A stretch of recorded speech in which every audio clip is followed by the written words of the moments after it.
suis Timité Nobala, épouse Pierroura, vice-présidente de l'ONG Droits et devoirs de l'élève. Aujourd'hui, je viens m'adresser aux valeureuses dames, les mamans. Vous savez, en Afrique, la plupart du temps, l'éducation des enfants est l'affaire des femmes. Les enfants sont beaucoup plus proches de leur mère, soit parce que le père est absent ou parce qu'il n'est pas vaqué à ses occupations. Ainsi, je viens m'adresser à ces valeureuses dames qui ont l'éducation des enfants à charge. L'éducation des enfants, c'est quoi? La mère doit éduquer son enfant à la maison, à l'école et même dans la société.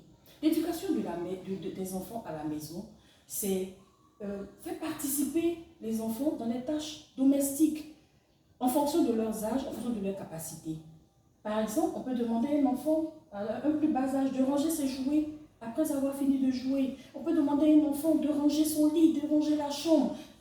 La mère peut demander à ses enfants de participer à la cuisine avec elle, de faire le ménage à la maison. C'est très important parce que ça permet à l'enfant non seulement d'être propre, de s'insérer dans la société et de s'engager même dans cette société. À côté de cela, la mère également est invitée à l'école pour le suivi des activités de son enfant, pour le suivi de la scolarité de son enfant. C'est vrai que le corps enseignant fait son travail, mais la mère doit aller à l'école, doit rencontrer les différents enseignants, doit rencontrer les éducateurs pour voir comment son enfant comprend les cours, comment son enfant se comporte à l'école.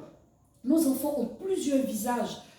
À la maison, on peut avoir un enfant qui est doux, mais à l'école, on va avoir un enfant qui a un autre comportement. Une mère qui est régulière dans l'école de son enfant, une mère qui est en contact avec le corps enseignant, saura comment maîtriser son enfant. Et n'oublions pas aussi que souvent les enfants sont assez méchants entre eux. Un enfant peut subir un traumatisme à l'école, il peut avoir des bobos à l'école, mais la mère doit être cette écoute-là pour l'enfant. La mère doit connaître son enfant, elle doit regarder son enfant et regarder quand est-ce que l'enfant va mal.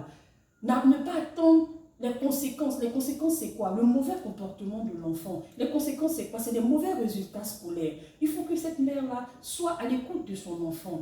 Parce que si elle n'est pas à l'écoute de cet enfant, si elle n'a pas remarqué que l'enfant a un bobo, l'enfant va s'en remettre aux réseaux sociaux, aux mauvaises fréquentations, aux vices. Et ce sera peut-être déjà trop tard. Donc, chère mère, prenons l'éducation scolaire de nos enfants. Faisons de l'éducation scolaire de nos enfants une priorité. À côté de l'éducation scolaire, l'enfant a également droit à l'épanouissement. L'enfant doit s'amuser. Mais la mère, elle doit connaître les amis, elle doit connaître les habitudes, elle doit connaître la distraction de son enfant. C'est très important pour qu'elle puisse faire le suivi de cet enfant. Dans nos sociétés africaines, lorsqu'un enfant réussit, c'est l'enfant de toute la société. Mais lorsqu'un enfant ne réussit pas, lorsqu'un enfant tourne mal, il est l'enfant de sa mère. Et pour cela, nous demandons aux mères de s'impliquer convenablement dans l'éducation de leurs enfants. Que l'éducation des enfants, sur tous les plans, soit la priorité de toutes les mères.